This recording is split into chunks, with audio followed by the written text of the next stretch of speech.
My name is Louie Cicchini. The V is for Vincent. Um, I was born in New York City, actually, in 1938. Actually grew up in the city, which we would call the Upper East Side, which is really Harlem. We lived there just for a short time. We moved out in 1947, and Dad seen a way to get us out of the city and bring us into the country. He had a nice little colonial built. He had it built himself, and I remember visiting it every weekend and seeing how the it was coming. When we first moved there, I had a big problem going to school.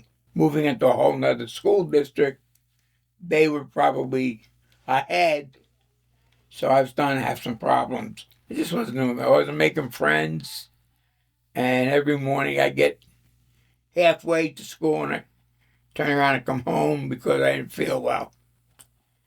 And finally, of course, once I got home, I felt great. So finally, Mom said to me, well, listen, if you don't make it to school, you're not going out and playing. So, of course, I said, I can't go out and play, so I better start making it in school and staying in school. So I did. I didn't make a lot of friends, but I started. And I had, just a couple of friends. But everybody in that class, they were all real good friends of each other's because they've been together for 3 or 4 years already. And I'm new. And you always feel like the newbie.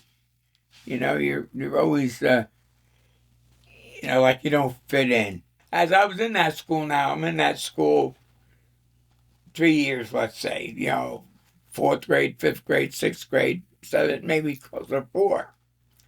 And naturally, now you're starting to make friends. People are moving on. A couple of newbies are coming in.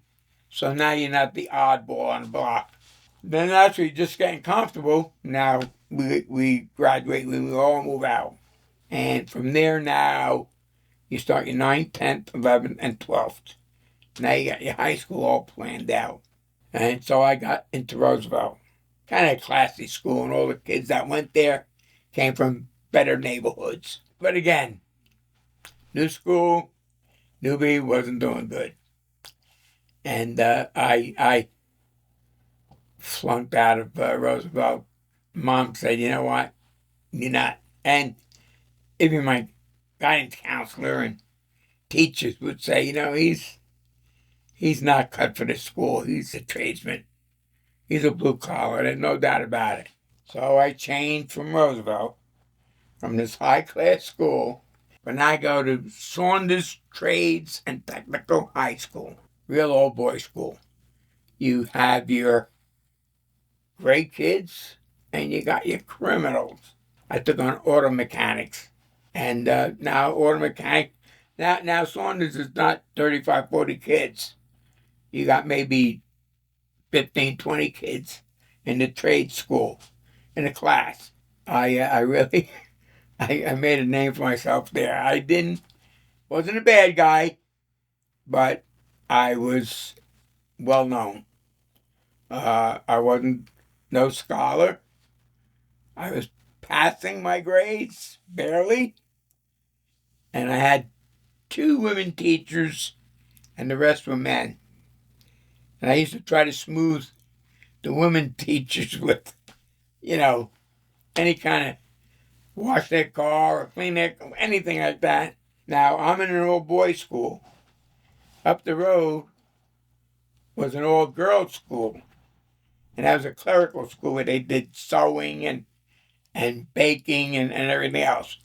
So Saunders had all boys. Commerce had all girls. Well, of course, the teacher needed parts when we were working on a car. So I'd say, Louie, come over here. And I'd say, yes, sir. Yes, go down to Academy Auto and pick up this part for us. Well, it was during school. And my car was there. Well, I would go get the part, but I would end up going to the girls' school. And, hanging out there for a while. I can remember one time they were changing classes, and I went and changed classes and went and sat in the class. And when they're calling the roll, of course, the teacher didn't know I was there, so I never said anything. And everybody's in there chuckling because it's a guy in the girls' school. And finally, she caught me and said, "What are you doing?" And it was a big joke. I got caught, and they threw me out of school, and I went back to my school to part. Then nobody knew the difference. I loved mechanical work, and I got good grades, but my English, my math, just squeezing through, just squeezing through. And one of my teachers, I think it was my English teacher, but I'm not sure, had me on the line. And I went and talked to her. I said, "Listen," I said, "I really want to get out of school, but you're the only everybody else is passing me, not flying colors, but passing me. You're on the line. Without your passing grade, I'm not going to graduate." And she was nice enough and gave me a passing grade. And I graduated. And that was in June of 1957.